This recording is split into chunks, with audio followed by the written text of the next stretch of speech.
Hello दोस्तों, कैसे आप सभी लोग। उम्मीद है आप लोगों की प्रतियोगी परीक्षाओं की तैयारी बहुत अच्छे से चल रही होगी और उम्मीद करता हूं कि जो मैं वीडियो बना रहा हूं वो आपकी आगामी परीक्षाओं में निश्चित रूप से मददगार साबित होंगे। और बात अगर करते हैं मित्रों वीडियो की, तो लास्ट वीडियो में हम लोगों ने पढ़ा था जैन धर्म और ये भी पढ़ा था कि जैन धर्म के दो भाग हो गए थे। पहला था श्वेतांबर समुदाय, दूसरा था दिगंबर समुदाय। दोनों समुदाय ने मित्रों 24 जो तीर्थंकर थे उनकी मूर्ति पूजा प्रारंभ की थी, लेकिन दोनों में मूलभूत अंतर ये था कि जहाँ एक और श्वेतांबर समुदाय की मूर्तियाँ होती थी वो सफ़ेद वस्त्र से ढकी होती थी, वही दिगंबर समुदाय की बात करते हैं तो मूर्ति पूजा में जो उनकी मूर्ति बनाई जाती थी 24 तीर्थंकरों की, वो पूर्णतः नग्न होती थी। ठीक है, अगर बात करते हैं मित्रों, ये था जैन धर्म। जैन धर्म के बाद एक और 6ठी शताब्दी ईसा पूर्व जो धर्म उदय हुआ था, जिसकी पृष्ठभूमि उपनिषद में ही हमें मिलने लगती है, उसी को आधार बनाकर दो धर्मों ने मुख्यतः, एक जैन धर्म, दूसरा था बौद्ध धर्म, जिन्होंने जो भारतीय धर्म था उस पर प्रहार किया था, उनकी कमियों को जग जाहिर किया था। तो उसी संदर्भ में बात करते हैं आज महात्मा बुद्ध की, जिसको विद्वानों ने लाइट ऑफ एशिया कहा है, एशिया का प्रकाश पुंज कहा है। और ये ऐसा धर्म था, उनकी शिक्षा इतनी अच्छी थी, इतनी महत्वपूर्ण थी कि ये देश नहीं विदेश में भी बहुत तेज़ी से फैला और बहुत सारे लोग प्रभावित होकर बौद्ध धर्म की अंतर्गत आ गए। अगर बात करते हैं आज भी, तो आज भी जितनी बौद्ध धर्म की शिक्षाएं भारत में मान्यता नहीं रखती, उससे कहीं ज़्यादा कुछ बाहरी विदेशी देशों में मान्यता रखती हैं। अगर बात करते हैं, लगभग 20 देश ऐसे हैं जिसमें गणराज्य भी ऐसे हैं जहां पर बौद्ध धर्म को मुख्य रूप से माना जाता है या मुख्य रूप से मान्यता प्राप्त है। और अगर बात करते हैं तो विश्व में 6 ऐसे देश हैं मित्रों जिनके संविधान में बौद्ध धर्म को लिखित रूप से जो राजधर्म है उसका दर्जा दिया गया है। अगर वो 6 देश की बात करते हैं तो आपका थाईलैंड हो गया मित्रों, कंबोडिया हो गया, म्यांमार हो गया, भूटान हो गया, श्रीलंका हो गया और लाओस। ये 6 ऐसे देश हैं जिनके संविधान में लिखित रूप से बौद्ध धर्म को राजधर्म का दर्जा प्रदान किया गया है। तो एक ऐसे क्रांतिकारी धर्म और एक ऐसे क्रांतिकारी व्यक्ति जिनका तेज पूरे विश्व में फैला है, आज उनके विषय में पढ़ते हैं। तो चलिए आज शुरू करते हैं आज की क्लास गौतम बुद्ध से। मित्रों अगर बात करते हैं इनके जन्म की, तो इनका जो जन्म हुआ था 563 ईसा पूर्व नेपाल के तराई में स्थित एक स्थान है कपिलवस्तु। तो कपिलवस्तु के लुम्बिनी ग्राम में महात्मा बुद्ध का जन्म हुआ था। और इस समय जो स्थान है लुम्बिनी, वो रुम्मन देव के नाम से प्रसिद्ध है। और बात करते हैं अगर मृत्यु की, तो महात्मा बुद्ध की मृत्यु 483 ईसा पूर्व, उस समय उनकी उम्र 80 वर्ष की थी, हिरण्यवती नदी के तट पर स्थित कुशीनगर में या कुशीनारा में हुई थी। ठीक है, अगर बात करते हैं पिता की, तो मित्रों के पिता का नाम सुद्धोधन था और ये कपिलवस्तु के शाक्यगढ़ के प्रधान थे। और बात करते हैं यदि माता की, तो इनकी माता का नाम महामाया था और ये कौली गणराज्य एवं देवदहन नगर की कन्या थी। ठीक है, वैसे बेसिकली यही कहा जाएगा कि जो माता थी वो कौली गणराज्य से संबंधित रखती थी। अगर बात करते हैं जन्म की, तो जैसे ही महात्मा बुद्ध का जन्म हुआ था तो मित्रों इनकी जो माता थी 7वें दिन इनका स्वर्गवास हो गया था। और उसके बाद इनका जो लालन पोषण था उनकी मौसी प्रजापति गौतमी ने किया था। ठीक है, अगर बात करते हैं इनकी पत्नी की मित्रों, इनका पत्नी का नाम था यशोधरा और ये शाक्य कुल की कन्या थी। और इनका अन्य नाम जो मिलता है ग्रंथों में बिंबा, घोषा, भद्रकक्षणा इत्यादि मिलता है। तो ये आ सकता है और आया भी है कि जो यशोधरा थी महात्मा बुद्ध की पत्नी, उनके अन्य नाम क्या हैं, तो याद रखिएगा बिंबा, घोषा और भद्रकक्षणा। अगर बात करते हैं तो इन दोनों से एक पुत्र रत्न की प्राप्ति हुई थी जिसको कहा गया था राहुल। ठीक है, सिद्धार्थ महात्मा बुद्ध के बचपन का नाम था और आगे चल के इनके बहुत सारे नाम हो गए। तथागत, बुद्ध, जब इनको ज्ञान की प्राप्ति हुई तो बुद्ध कहलाए। लेकिन अगर बात करते हैं मित्रों वैराग्य धारण की, तो उससे पहले इनके विषय में एक कहानी थी कि इनके जन्म के पहले इनके जो पिता है इनको एक स्वप्न आया था। उस स्वप्न के बारे में उन्होंने पूछा इसका मतलब क्या होता है, तो बहुत दूर दूर के देशों के तपस्वी सन्यासी आए थे, सब बताया करते थे, लेकिन किसी से संतुष्ट नहीं हुए थे। अंत में एक तपस्वी आए थे, उन्होंने बताया कि आपकी जो संतान होगी वो तो या तो बहुत बड़ी चक्रवर्ती सम्राट होगा या एक तपस्वी बनेगा। अब तपस्वी के नाम से जो उनके पिता थे सुद्धोधन बड़े घबरा गए और उन्होंने जो उनके लड़के थे, पुत्र थे सिद्धार्थ, उनको सारी सुविधाएं दे दी और उनको राजमहल में ही रखा करते थे। इनको सारी सुविधाओं से परिपूर्ण कर दिया गया था, लेकिन स्टार्टिंग से इनका मन विचलित रहता था, सांसारिक मोह माया में नहीं टिकता था। एक बार जब इनका बड़ा मन हुआ कि इनको देखना है राजमहल के बाहर की चीज़ें, तो इनके जीवन में 4 प्रमुख ऐसी घटनाएं घटी थी जिनके कारण इनके जीवन में पूर्णतः परिवर्तन आ गया। पहली घटना की बात करते हैं। जब ये पहली बार निकले थे मित्रों, तो पहली बार उनको एक वृद्ध व्यक्ति दिखा। तो वृद्ध व्यक्ति के बारे में पूछा तो पता चला कि सबका एक दिन ऐसा होना है और वृद्धावस्था में शरीर क्षीण हो जाता है और नष्ट हो जाता है। दूसरी बार जब उन्होंने देखा तो उनको एक बार बीमार व्यक्ति मिला, तो अपने सारथी से पूछा जिनके साथ थे कि ये कौन है, तो बताया कि ये बीमार है। तो उन्होंने पूछा कि ये बीमार क्यों होता है, तो उन्होंने जवाब दिया कि हर व्यक्ति एक न एक दिन आके बीमार होता है और ऐसी स्थिति आ जाती है। तीसरी स्थिति में उन्होंने देखा कि एक मृत व्यक्ति, तो इसे देखकर जब तीसरी बार बाहर निकले घूमने के लिए तो इससे बड़ा विचलित हुए। उन्होंने फिर पूछा अपने सारथी से जो उनके साथ था कि ये कौन है, तब उन्होंने बताया कि ये मृत व्यक्ति है। तो उन्होंने पूछा क्या सबके साथ ऐसा होता है, कि हाँ महाराज सबके साथ होता है, एक दिन सबको मरना है। फिर बड़ा ये विचलित हो गए। उसके बाद जब चौथी बार ये बाहर निकले तो उन्होंने एक प्रसन्नचित्त संत को देखा, तपस्वी को देखा, तो इनको बड़ा आश्चर्य हुआ और बड़े खुश हो गए। तो ये जब पूछा कि ये इतना प्रसन्नचित्त क्यों है, तो उन्होंने बताया ये सारी चिंतनों से मुक्त हैं, इन्होंने सारी मोह माया को त्याग दिया है, इसलिए इतना प्रसन्नचित्त हैं। तो ये चारों जीवन में घटनाएं इतनी क्रांतिकारी हुई कि इनके जीवन में आमूलचूल परिवर्तन आ गया और इनका जो मन है सांसारिक जीवन में नहीं लगा। और इनका चूंकि इनके माता पिता ने बहुत कोशिश की ये सांसारिक जीवन में रहे, इसलिए इनका विवाह भी किया, उनसे एक संतान भी हुई, लेकिन फिर भी इनका सांसारिक जीवन में बिल्कुल मन नहीं लगा। और 29 वर्ष की अवस्था में अपने परिवार को, अपनी बेटे को और अपनी धर्मपत्नी को छोड़कर जंगल की ओर चले गए, सन्यास की ओर चले गए तपस्या करने और ज्ञान प्राप्त करने के लिए। ठीक है। और इनका जो घर त्यागना था मित्रों, ये घटना कहलाती है महाबी निष्क्रमण। याद रखिएगा, महात्मा बुद्ध की गृह त्याग की घटना मित्रों कहलाती है महाबी निष्क्रमण। और सबसे पहले जब इन्होंने घर त्यागा तो ये अनोमा नदी किनारे गए, वहां पे इन्होंने सिर मुड़वाया, जो साधुओं के वेशभूषा थी कासाय वस्त्र धारण किए और उसके बाद तपस्या करने निकल पड़े। तो रास्ते में इनको काफ़ी लोग मिले, जिनमें जो सबसे महत्वपूर्ण मायने रखते हैं, सबसे पहले हैं सांख्य दर्शन के आचार्य आलार कलाम। इनसे इन्होंने काफ़ी शिक्षा कुछ समय तक रहकर ली। इसके बाद एक तपस्वी थे रुद्रकाराम देव। ठीक है, रुद्रकाराम देव, तो इनसे इन्होंने कुछ समय के लिए योग भी सीखा, लेकिन फिर भी ये संतुष्ट नहीं हुए, तो उन्होंने यहाँ से भी गमन कर दिया, यहाँ से भी पलायन कर दिया और उसके बाद वो चले गए उरुवेला या बोध गया। तो बोध गया जाकर इनको 5 ब्राह्मण मिले। मित्रों याद रखिएगा, जो 5 ब्राह्मण में कौंडिन्य का नाम आता है, बाकी 4 का नहीं आता है, लेकिन यहाँ पे याद रखिए क्वेश्चन है, कहीं भी पूछा जा सकता है। तो इनको उरुवेला या बोध गया में 5 ब्राह्मण मिले। उनका नाम था कौंडिन्य, दूसरा था जो ब्राह्मण बाप, तीसरा भद्रेक, चौथा मित्रों महानाम और 5वां अश्वपति। ठीक है।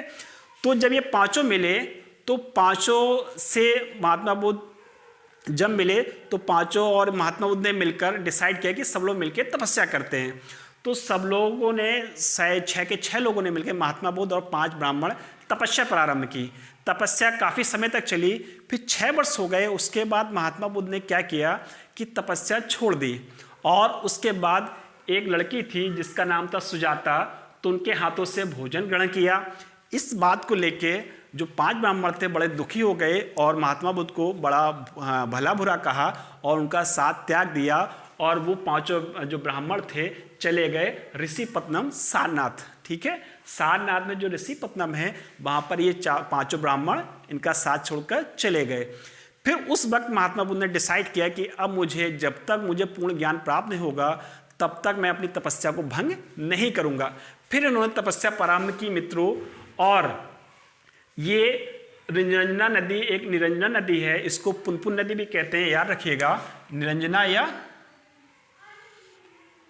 पुनपुन नदी। एक क्वेश्चन पूछा जा सकता है, निरंजना नदी या पुनपुन नदी के तट पर एक पीपल वृक्ष था, उसके नीचे उन्होंने ध्यान लगाया और ध्यान लगाने के 8वें दिन वैशाख पूर्णिमा की रात में इनको बोधि का मतलब मित्रों तो ज्ञान, बोधि की प्राप्त हुई या ज्ञान की प्राप्त हुई। और उसी दिन से जिस दिन को मित्रों ज्ञान प्राप्त हुआ ये बुद्ध कहलाए। याद रखिएगा, जिस रात को इनको ज्ञान प्राप्ति हुई थी उसी रात से ये बुद्ध कहलाए। और बौद्ध ग्रंथों में अगर बात करें 5 बुद्धों का वर्णन किया गया है। एक है कुकुष्टानंद, दूसरे हैं कनक भंजन, तीसरे हैं कश्यप, चौथे हैं शाक मुनि जिन्हें गौतम कहा गया, और 5वें मैत्रेय भावी बौद्ध। ठीक है, तो याद रखिएगा बौद्ध ग्रंथों में 5 बुद्धों का वर्णन है। एक कुकुष्टानंद, दूसरे हैं कनक भंजन, तीसरे हैं कश्यप, चौथे हैं शाक मुनि या गौतम, और जो लास्ट है मैत्रेय या भावी बुद्ध। और अगर बात करते हैं बोध गया की, तो बोध गया पे इन्होंने 2 शूद्रों को जो कि बंजारे जाति से संबंधित थे, सबसे पहले उनको अपना शिष्य बनाया। याद रखिएगा ये 2 शिष्य थे, पहला था तपस्सु और दूसरा था भल्लिक। ये दोनों बंजारे थे लेकिन ये शूद्र थे, तो शूद्रों को उन्होंने सबसे पहले अपना शिष्य बनाया।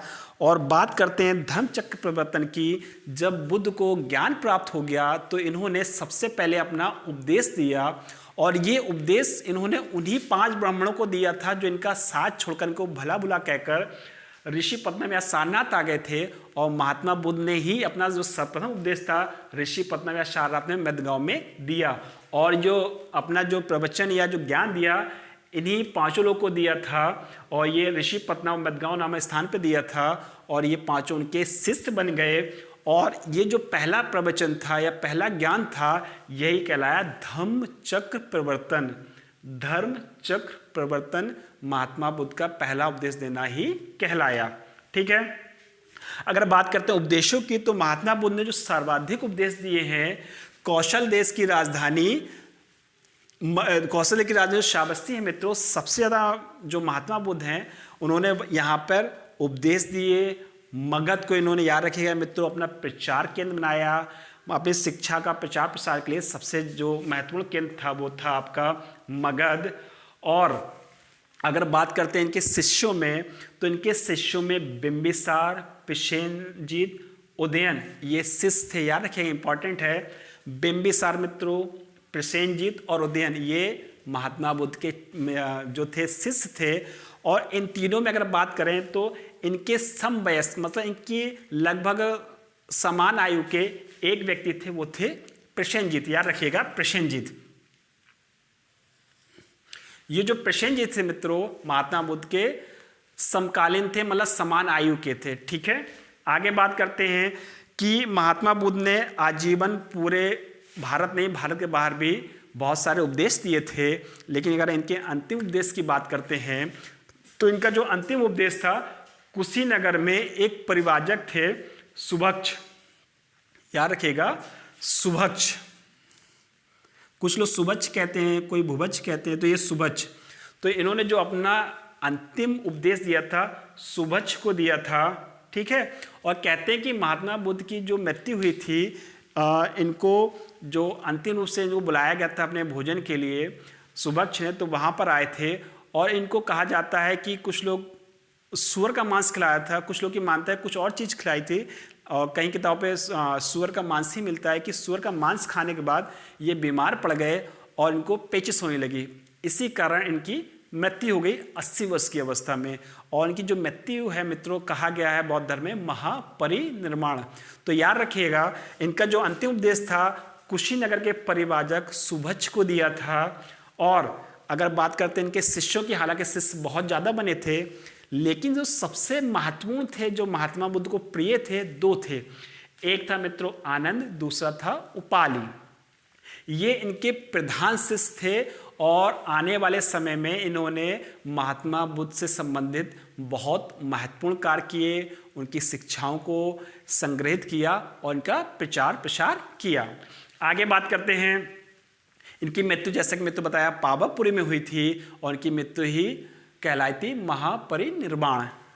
ठीक है, आगे बात करते हैं कि बुद्ध को एशिया का प्रकाश पुंज भी कहा जाता है, जैसे कि मैंने मित्रों अभी बताया ही है।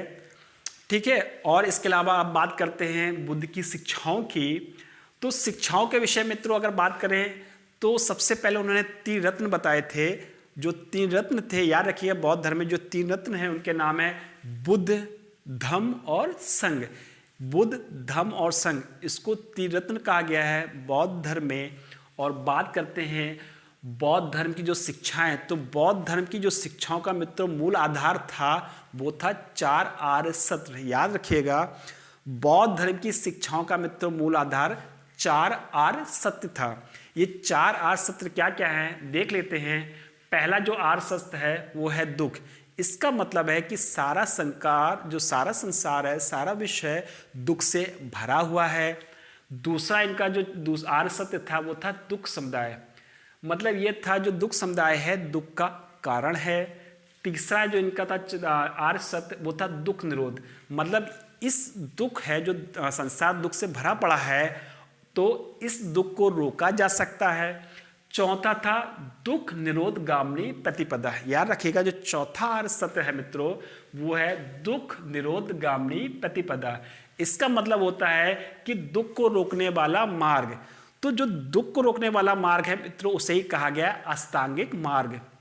याद रखिएगा मित्रों, इंपॉर्टेंट है कि जो 4 आर्य सत्य हैं और जो दुख है, दुख को रोकने वाले जो मार्ग है उसे ही कहा गया मित्रों अष्टांगिक मार्ग।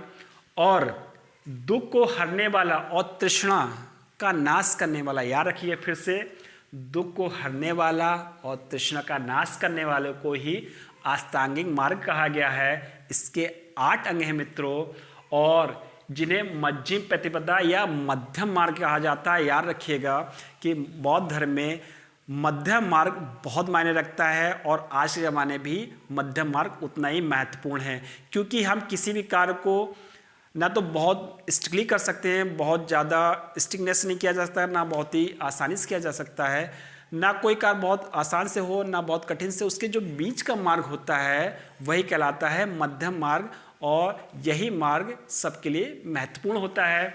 तो ये जो अष्टांगिक मार्ग है इसको ही मध्यम प्रतिपदा या मध्यम मार्ग कहते हैं मित्रों। और इसी 8 जो भाग हैं या मध्यम मार्ग है या अष्टांगिक मार्ग है, इनको 3 भागों में बांटा गया है। पहला है ज्ञान, शील और तीसरा है समाधि। मित्रों अगर ज्ञान की बात करें, जो पहला जो 3 भागों में बांटा गया है, पहले भाग में अगर बात करते हैं ज्ञान की, तो ज्ञान का मित्रों यहाँ पे मतलब है दिव्य ज्ञान से। ठीक है, इसका मतलब है दिव्य ज्ञान से। दूसरी बात करते हैं शील की, तो शील दूसरा हो गया। और अगर बात करते हैं समाधि की तो मित्रों यहाँ समाधि का मतलब हो गया एकाग्रता। याद रखिएगा, एकाग्रता, शील। ठीक है, तो ये जो 3 हैं तो ये 3 मुख्य भाग हैं।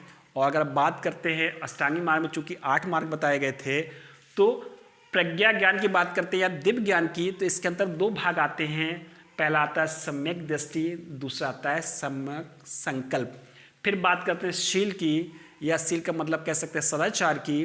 तो सदाचार के अंतर्गत 3 मार्ग आते हैं या 3 भाग आते हैं। सम्यक वाणी हो गया मित्रों, सम्यक कर्मांत हो गया और सम्यक आजीव हो गया। फिर अगर हम बात करते हैं मित्रों जो लास्ट रहता था समाधि या एकाग्रता, तो इसमें भी 3 भाग आते हैं। पहला आपका आ जाएगा सम्यक व्यायाम, फिर आ जाए ये व्यायाम लिखा है मित्रों, व्यायाम। फिर आ जाएगा मित्रों सम्यक स्मृति और फिर लास्ट में जो बचेगा सम्यक समाधि। अगर सम्यक दृष्टि का मतलब मात्र अगर बात करें तो इसका मतलब सही देखना या सुख और दुख की सही से पहचान करना और आर्य जो है 4 उनका पालन करना ही कहलाता है सम्यक दृष्टि। संयक संकल्प का मतलब बात करें तो इसका मतलब होता है कि हमें संकल्प में बहुत महत्वपूर्ण विश्वास रखना चाहिए और हमें सभी चीज़ों को ध्यान में रखकर हमेशा अच्छे संकल्प लेने चाहिए, बुराई से दूर भागना चाहिए, दूर रहना चाहिए। तो ये आता है संयम संकल्प में, वही चीज़ वाणी में है। अगर बात करें इन 8 जो अष्टांगिक मार्ग है इनके बारे में अगले वीडियो में बहुत अच्छे से गहराई से ज्ञान प्राप्त करेंगे।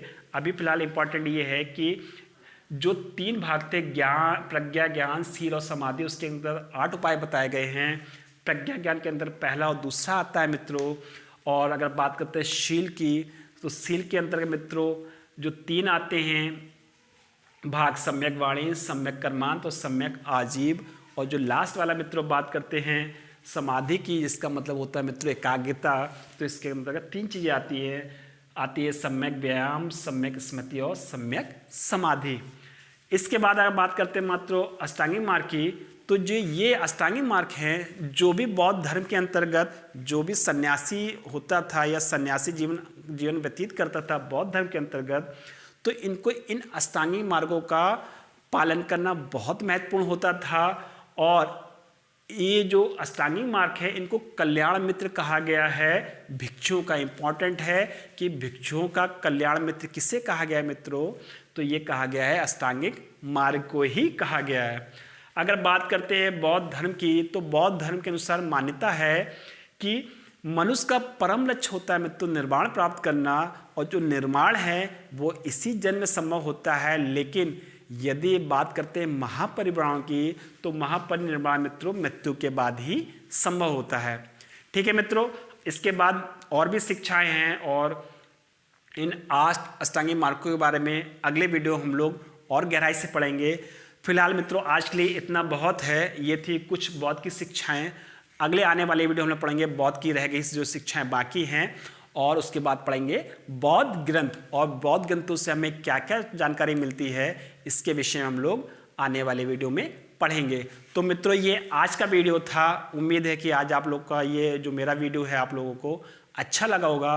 और मित्रों अगर वीडियो मेरा अच्छा लग रहा हो तो प्लीज़ आपके अपने चैनल श्री हरिराज क्लास को लाइक कीजिए, सब्सक्राइब कीजिए, अच्छे कमेंट्स दीजिए, हौसला बढ़ाइए और अपने मित्रों को भी शेयर कीजिए। तो मित्रों आज के लिए इतना बहुत है। आप लोग एक बार इसकी फ़ोटो ले लीजिए, और आप लोग चाहो तो इसका नोट्स भी बना सकते हैं जो आपके लिए बहुत काम आ सकते हैं। ठीक है मित्रों, तो आज के लिए इतना बहुत है। Thank you very much.